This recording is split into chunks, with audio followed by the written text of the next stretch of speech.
Night falls. Our world becomes a stranger.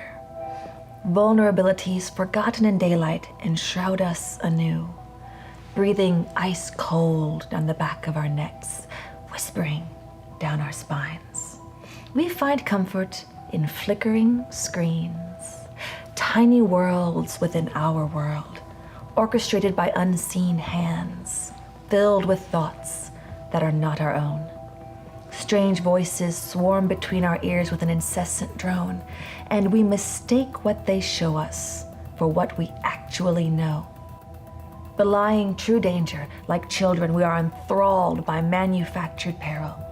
Choosing a carefully curated reality, we stubbornly ignore the very real monster at our door.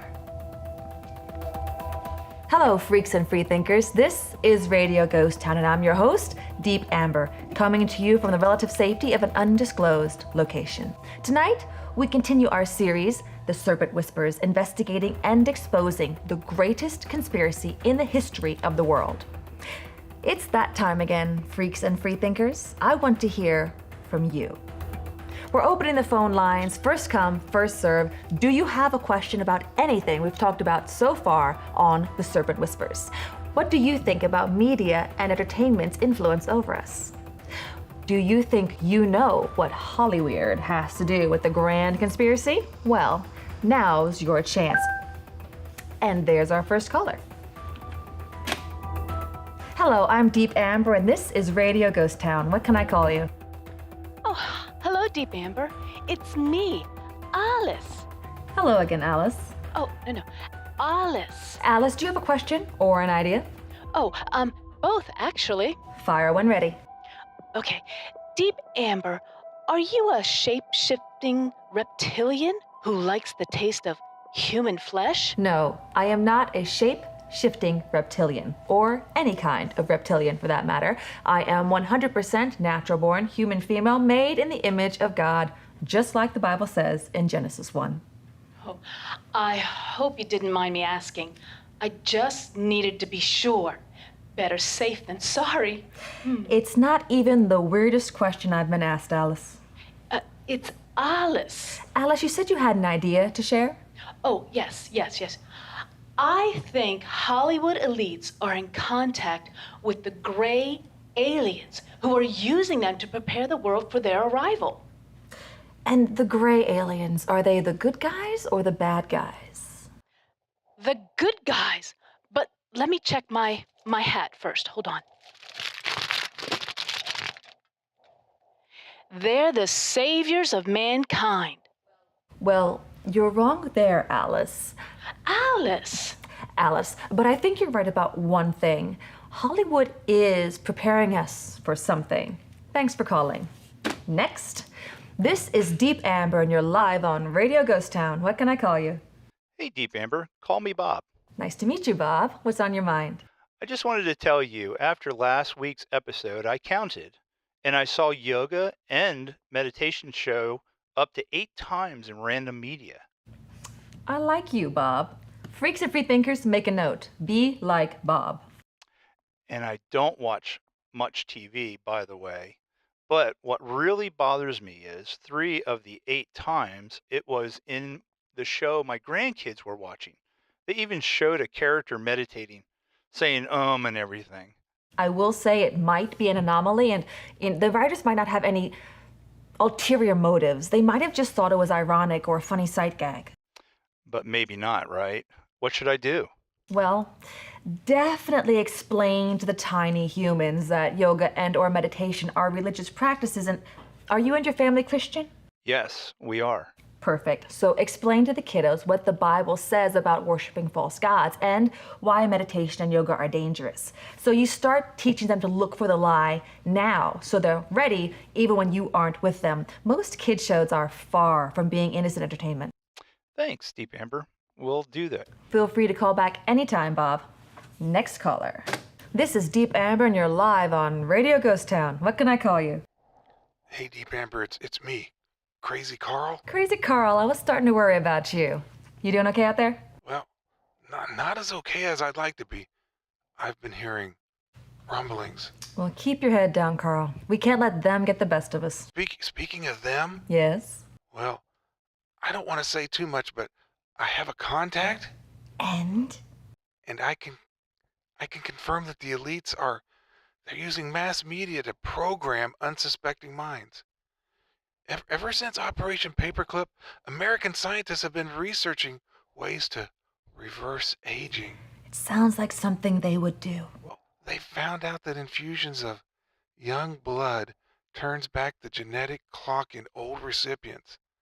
There was a paper published back for the public in 2014, and it announced the success of tests performed on mice. I was not aware of that, Carl.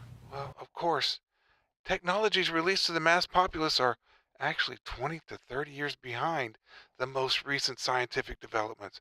And I have proof that scientists have been successfully performing age reversals via young blood since, well, at least the early 90s.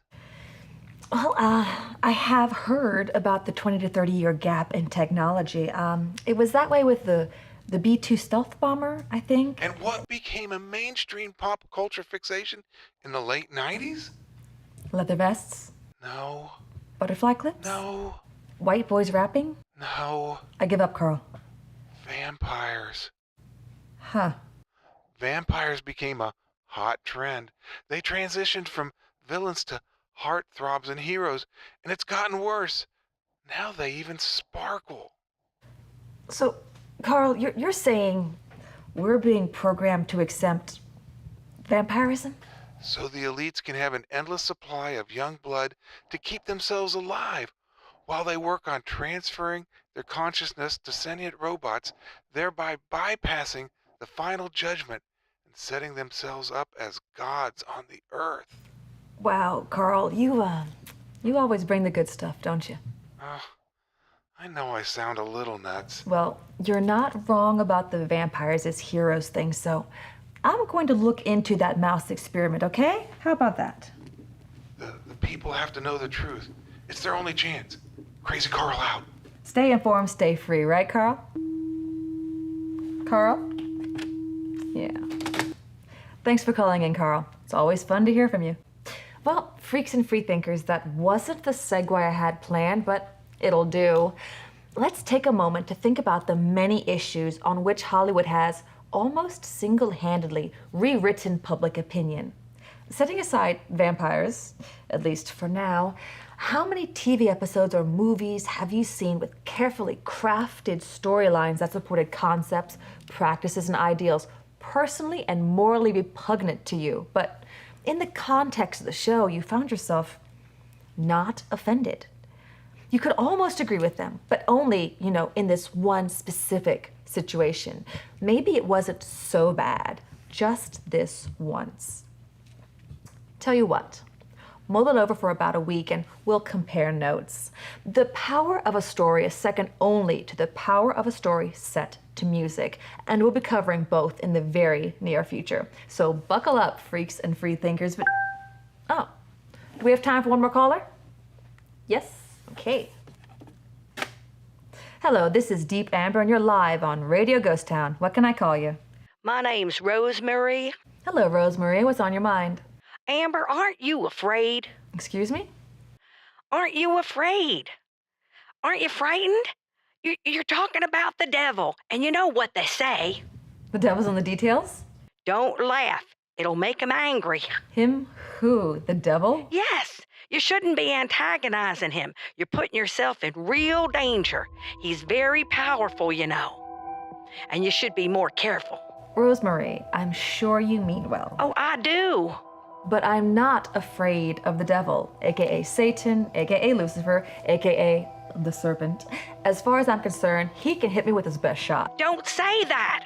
Rosemary, he can't hurt me. Oh, you don't know. The Dark Lord is very powerful. I do know. I know the Dark Lord ain't what he used to be. You see, Jesus spoiled principalities and powers, making a show of them openly and triumphing over them in his cross. Jesus might have done that, but you're just a human being. Jesus did do that. And then he turned around and gave that power to everyone who believes on his name. Jesus spoke unto them, saying, All power is given unto me in heaven and in earth. Go ye therefore.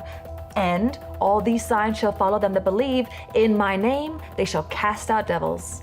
And in Luke 10:19, behold, I give you power to tread on serpents and scorpions and over all the power of the enemy, and nothing shall by any means harm you. You seem very confident, but can you be sure those verses are meant to be taken literally? Rose, I can't tell if you're well-meaning but ill-informed, or if you're trying to intimidate me, but either way, let me be clear. I take the Bible very literally, and anyone who would like to test that can just come on ahead, because I'm not backing down.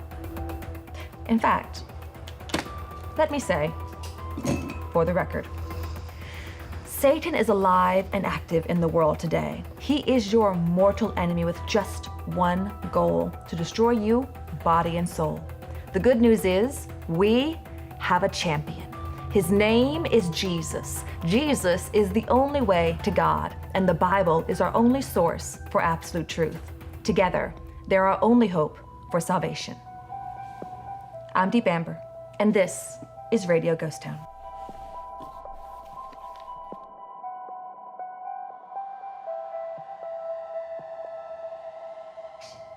Thanks for watching. At Fly By Light Media, we choose freedom over comfort and truth over popularity. We hope you will too. And you can buy FBLM tees and hoodies just like this one in the link in the description below. And be sure to watch more videos. Together, we are Fly By Light Media, and we rise to shine.